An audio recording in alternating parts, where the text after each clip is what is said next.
Hey everyone, how's it going? Forrest here, again with another installment of my complete analysis of all of J.S. Bach's chorale harmonizations. Today we're looking at Eins, ist not, ach Herr, dies, Eine, which translates to one thing's needful, Lord, this only.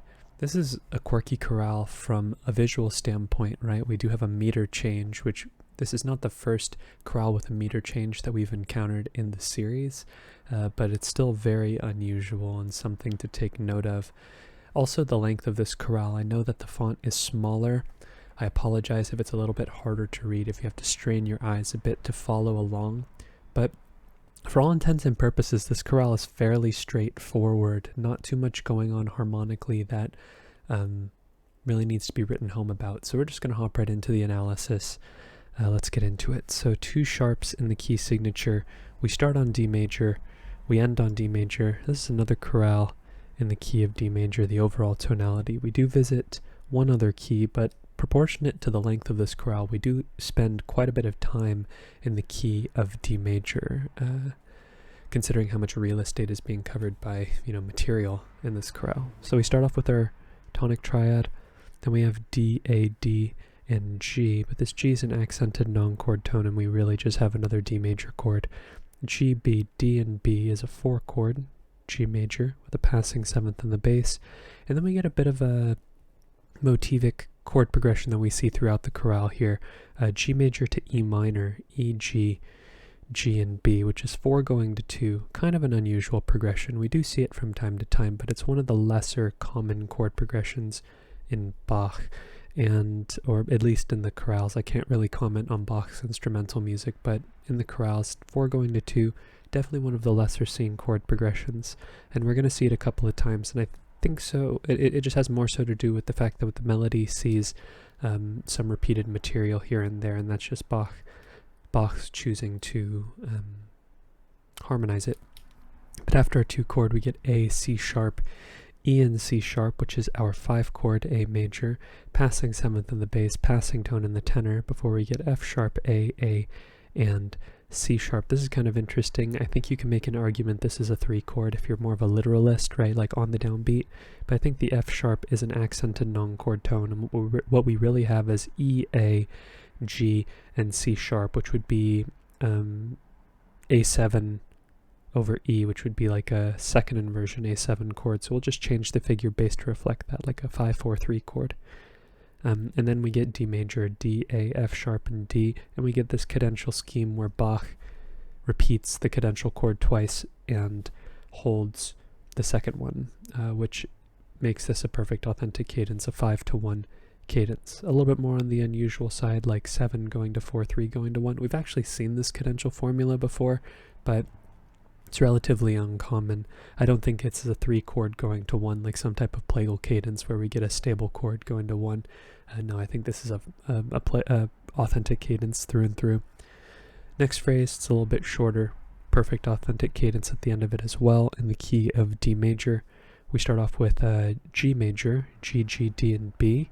It's our 4 chord, passing 7th in the bass, passing tone in the tenor, before we get E, B, G, and B, again with that 4-2 progression. We'll see it quite a few times, and then we have some passing tones in the upper voices before we get E, B, E, and G again. That's another E minor chord, so we don't need to reanalyze, passing 7th in the bass, and then we get C sharp, A, E, and A, which is our 5 chord in first inversion, A major over C. And that resolves where we would expect D, A, D, and G, but remember this G is an accented non-chord tone. It's this F sharp that is our chord tone here, just like how we saw at the beginning of our chorale, the second beat.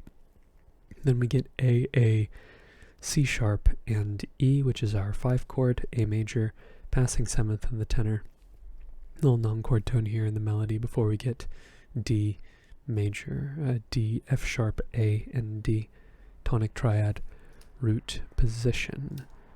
Okay, looking ahead, this phrase is the first and only phrase that we have a modulation to a different key. We do end in an imperfect authentic cadence in the key of B minor, and we do have this lengthy chromatic bass line here, but all things considered, this bass line is relatively tame as far as chromatic bass lines are concerned. I guess you can make the argument it starts as early as this C sharp here, C sharp all the way through F. Or actually, no, this is an F sharp. Yeah, no, E sharp, F sharp, right? Yeah, no, this is chromatic bass line from C sharp to F sharp up that perfect fourth by half steps. So we start off with C sharp, A, E, and A. That's A major over C sharp, which is 5/6. And then we have D, A, D, and G, again with this idea of G being this accented non-chord tone over a D major chord. And then we have D sharp, A, F sharp, and B. The modulation could have happened at any point from this point forward, but I don't think there's really anything inherently B minor-like about hearing a tonicization of E minor. So to me, B minor doesn't really happen until we hear the E minor, and that's where I'm going to mark the modulation. So D sharp, A, F sharp, and B is B7 over D sharp, which is 5/6/5 of 2 in the key of D major, and that resolves where we would expect. This F sharp is a chord tone, so we don't need to mark it. E, G, E, and B is our 2 chord, E minor, and like I just said, this is where I'm going to mark the modulation as our 4 chord now in the key of B minor, because this really looks like a springboard to start sort of like a greater 4-5-1 progression in the key of B minor. Of course, like I said, you could hear as much of this phrase or analyze as much of this phrase in the key of B minor as you would like, because D and B are largely diatonic to one another, or D and B minor more specifically. But this D is not a chord tone. Apologies. It's a passing seventh, and this B is a chord tone, so we don't need to mark it. We then have E sharp, B, C sharp, and C sharp. We also have this G sharp here, so that when we take the entirety of the beat, we have the full C sharp 7 chord over E, which I'm going to make an argument is 5/6/5 of 5, because C sharp is the dominant of F sharp, and F sharp is our dominant in the key of B minor. And then we go to F sharp, A sharp, F sharp, and C sharp, which is our 5 chord in root position, and then we cadence on B minor in a very similar fashion to the cadence we saw in the first phrase, where we have this repeated scheme, B, B, F sharp, and D, tonic triad, root position. Then we don't need to reanalyze it. Next phrase takes us back to the key of D major for the rest of the chorale. I mean, we have a lot of material where we don't get any modulation. It's pretty interesting. But yes, G, D, G, and B. That's G major, which is a 6 chord in the key of B minor. And this is where I marked where the modulation happens. It's now 4 in the key of D. I think it happens before the A major chord. It just makes a little bit more sense to me from that perspective. This sounds like a 4-5 progression in the key of D major to me.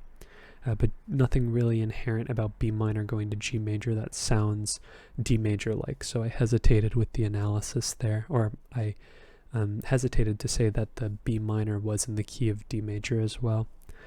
But yeah, moving forward, E, C sharp, E, and B.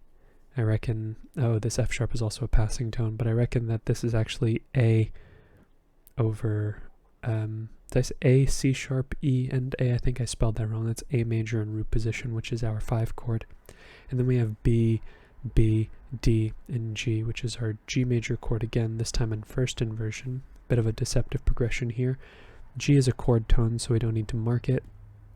Then we get C sharp, E, E, and A, where Bach takes this ascending fragment of, I guess in this case it would be D major, and just takes a chord, 2 chords in root position, then the same 2 chords in first inversion. It's pretty interesting. And then we eventually land on B, A, E, and G. I think this E is a 7/6 suspension over the bass, or sorry, a 9/8 suspension over the bass. This is D, A, E, and G. Apologies for the mistakes there, and this G is just an accented non-chord tone, kind of like a 4/3 suspension over the bass. Not really as suspension-like as what's going on in the alto visually, but still sort of functioning the same way. But this is a D major chord in root position. That's our tonic triad. We then have A, D, and E. This D is a 4/3 suspension over the bass, making this a 5 chord, A major, A, C sharp. Kind of interesting here, we get this F sharp as well, which sort of throws the idea of F sharp minor into the universe, this sort of sound world, mirroring what's happening at the end of the second phrase, just because that's what the melody does. But all in all, I think this is a 5 chord. Maybe there's an argument that this is a 3/6, but it's most likely not, especially in a cadential context. Haven't seen any 3/1 cadences in a cadential context yet. Still waiting for that one. But perfect authentic cadence here is what I'm analyzing this as: D, F sharp, A, and D. And now we move into the long B section. What exactly is going on here? Well, first we have a meter change, so already eliminating like 25% of the possible content that could have been in this chorale if the meter had been kept in 4/4. And also only 2 phrases, right? We only have 2 cadential endings here. That doesn't mean that there aren't other cadential progressions within this phrase or in these phrases. It just so happens that the chorale sort of has grammatical break points in 2 places, one of them being the end of the chorale. So sort of one near the halfway point in this phrase or in this section, and the other one at the end. But all in all, harmony's fairly straightforward on this one. And in 3/4 time, we know that Bach sort of varies the harmonic rhythm in many cases. We either get a traditional harmonic rhythm on every beat, or we get a harmonic rhythm on 2 of the beats. It's sort of a toss-up there. But we do stay in D major for the entire section, which is unusual. Starting things off with D major again, D, F sharp, A, and D. No need to reanalyze. Passing tones in the melody and the tenor, D, A, D, and F sharp again. No need to reanalyze. Neighboring 7th, D, A, D, and F sharp again. No need to reanalyze. Passing tone in the bass, F sharp, A, D, and F sharp. Here we can add some analysis. The Roman numeral doesn't change, but the figure bass changes, and then we get passing tones in the lower voices where we have G, B, D, and F sharp. I guess we could add a little bit of a 4/7 chord happening in passing here. Doesn't hurt because we are going to a 5 chord, it looks like. A, C sharp, and E, which is A major. D is a non-chord tone. We get some voice crossing between the alto and the tenor here, which is pretty cool. Both passing tones, A, E, C sharp, and E. No need to reanalyze. That's still an A major chord. Passing tones in the inner voices again before we get A, C sharp, E, and E, another A major chord. No need to reanalyze. So you can kind of see the pattern here is that there's a lot of the same harmony being implied over several beats, just respelling and inner ornamentation to vary the progression. But we do have a passing tone in the melody here before we get E, B, E, and G. Some transitive harmony like we saw earlier, like 5 going to 2. I believe we saw 5 going to 2 earlier, or am I mistaking that with 4 going to 2? I'm mistaking that with 4 going to 2, but typically we expect 5 to go to 1 and 2 to go to 5, so the fact that we are going up in fifths rather than down in fifths is kind of interesting here. E minor, with a little chromatic neighbor tone here that sort of tonicizes E minor, not necessarily by fully contextualizing it with a chord, but incorporating the secondary leading tone there makes us feel like maybe we get a brief stint in E minor here. E, B, E, and G again is E minor. We don't need to reanalyze. Passing tone in the bass before we get G, B, E, and G. We kind of see a similar thing happening here to the first complete measure where the last beat takes the chord, puts it in first inversion, and let's see what happens here. Do we get a passing chord? We have A, C sharp, E, and F sharp. That's kind of interesting. This would be F sharp minor 7 over A. Sorry, that was a tough one to get out. That would be kind of like a 3-6-5 chord. Not typically the most expected chord after a 2 chord, some adjacent harmony. Nothing wrong with that, but I think what makes sense is what's on the other side of it, and that is a chord that 3 would most likely go to, and that is 6, if I'm not mistaken. B, D, D, and F sharp. So 3 going to 6, that is a very normative progression, so that's a good sign. Passing tone in the bass, neighbor tone in the inner voices here, or non-chord tones in the inner voices, B, E, C sharp, and F sharp, not really an analyzable chord. B, F sharp, D, and F sharp, that's another 6 chord, we don't need to reanalyze. Passing tones in the inner voices will give us B, E, E, and F sharp. Again, not really an analyzable chord there. And then we get B, D, F sharp, and F sharp. Again, no need to reanalyze. Kind of similar to the same harmonic form that we had here. We had 1 going to 5, and then we have 2 going to 6. So we definitely have like a fifths-based sequence going on here, like in a very traditional sense of what sequencing actually means, where we take the harmony and we move it across. And the melody is doing the exact same thing too, right? We go from the idea of F sharp going down to E, and then we go from G going down to F sharp, and that idea continues right across the 4 measures here. And then we see some symmetry going on here between these 2 phrases, and then Bach finishes out with a cadence. So it's a very structurally, a very, very formal organization here, very, very straightforward, symmetrical organization of the phrase. But here we do have passing tones in the lower voices, which give us A, C sharp, F sharp, and F sharp, which I guess give us a little bit of a 3-6 chord in passing here. I guess what makes a little bit of sense after this 3-6 chord is the fact that it's followed by 4, and 6 going to 4 is less of a common progression than 3 going to 4, so maybe 3 going to 4 is a little one of those chords that Bach uses to intersperse between 2 chords that typically don't go next to one another, and Bach typically does that with chords that are a third apart, 6 and 4 being third apart, 3 breaking that progression up, and Bach does it pretty consistently. G, B, G, and B, implying a 4 chord, but we have 2 roots and 2/3 in this spelling. Passing 7th in the bass, passing tone in the tenor as well, before we get E, G, G, and B, harkening back to this 4-2 progression that we saw earlier. That's been sort of a commonplace progression in this particular chorale, actually looking very similar to the 3rd measure here in terms of what's happening in the bass, and also what's happening in the melody as well. But after our 2 chord, we have some tones moving off of the harmonic rhythm, leaving us with E, A, F sharp, and A. It's not a complete 3 chord, but it is there, perhaps happening in passing, and it would be bridging the gap between a 2 chord and another 2 chords. So maybe Bach is just breaking up the texture a bit, because on the next beat, E, B, E, and G is just a respelling of the same chord. But because the chord isn't entirely intact, I'll just mention it rather than putting it on the page. We do, however, have a passing 7th in the bass leading us into the next measure before we get C sharp, A, E, and A, which is 5-6, something we've seen a lot, 2 going to 5-6 throughout the chorale.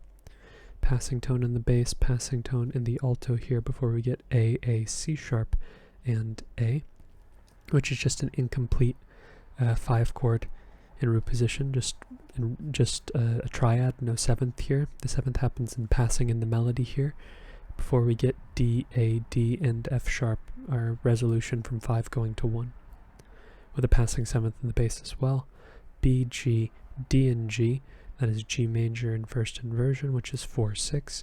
Passing tone in the bass, passing tone in the tenor before we get G, B, D, and F sharp. That's taking the chord, putting it in root position, and adding that major 7th, which would basically just be, from an analytical standpoint, a change in the figure bass. No need to reiterate the Roman numeral. And as we're getting ready for a perfect authentic cadence, we have A, E, C sharp, and E, which is our 5 chord, and that takes us to 1, D, F sharp, A, and D. So after kind of it is kind of unusual, the harmony that we get here, but from a formal standpoint, the harmony gets introduced in regular intervals. We have 4 going to 2 here, which for all intents and purposes, 4 going to 2 is kind of like 2-6 going to 2, because 4 and 2 are mostly similar in terms of their pitch content. And here we have 5-6 going to 5 in root position, which is kind of the same thing going on, where the bass moves down a third, the bass moves down another third, and there's definitely some symmetry going on to the form here, and Bach is following it very carefully in terms of the harmony that's getting used.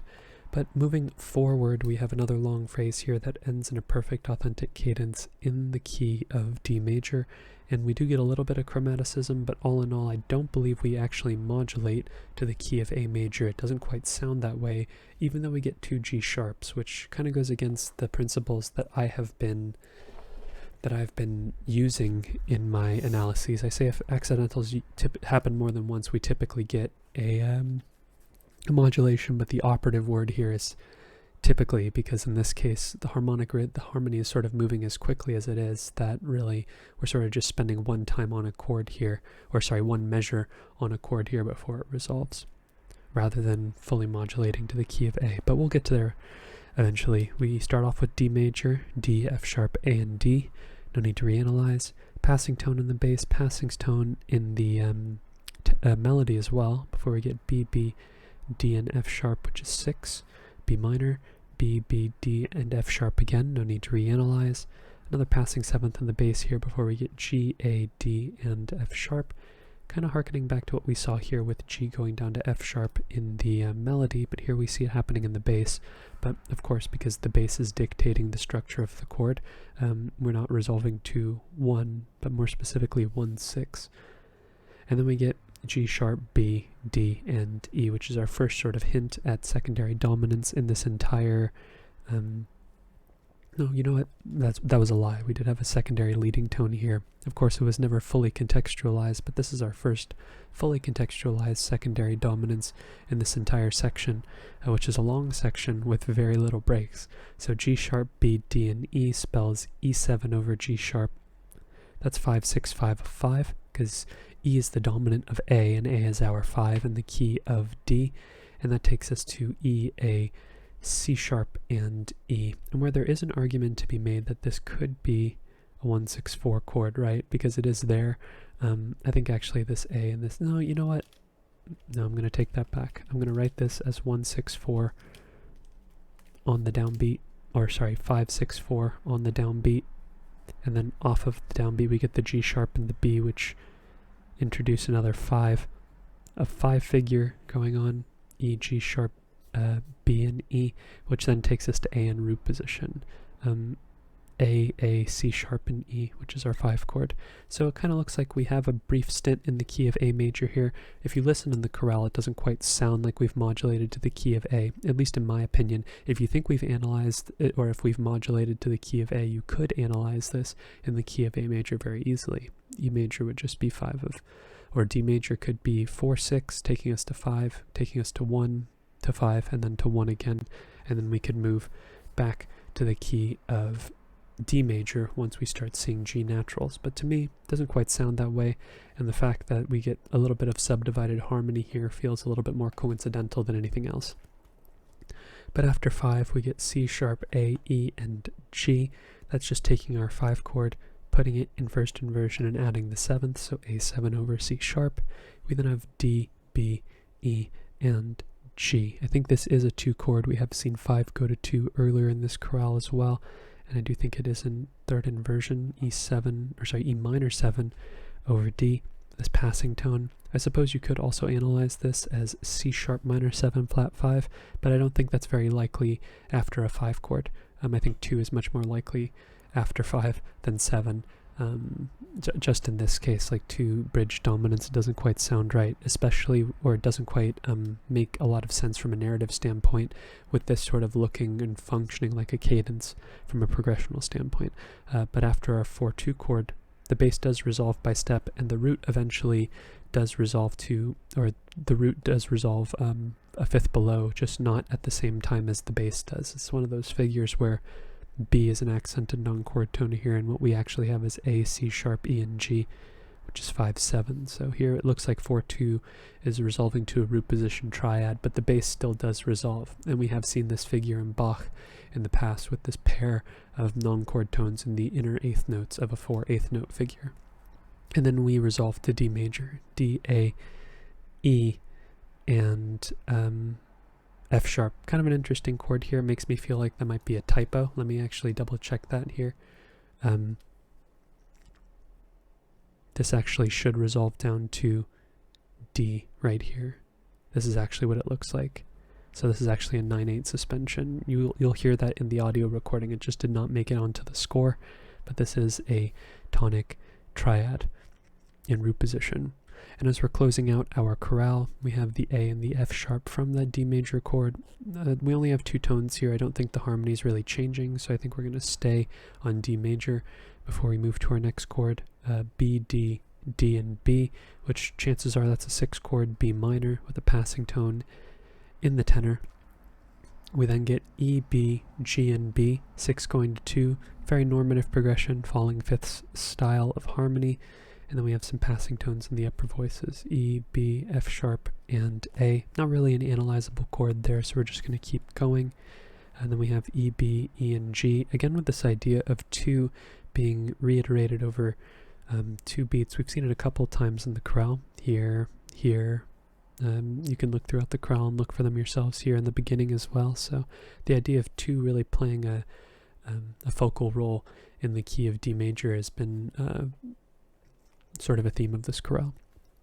But after E minor, we have passing tones, or we have a passing tone in the bass, and this B is just reiterated before we go to our next beat, which is C sharp, A, E, and A, another 5-6 chord. We've seen a lot of 2 to 5-6 in this chorale.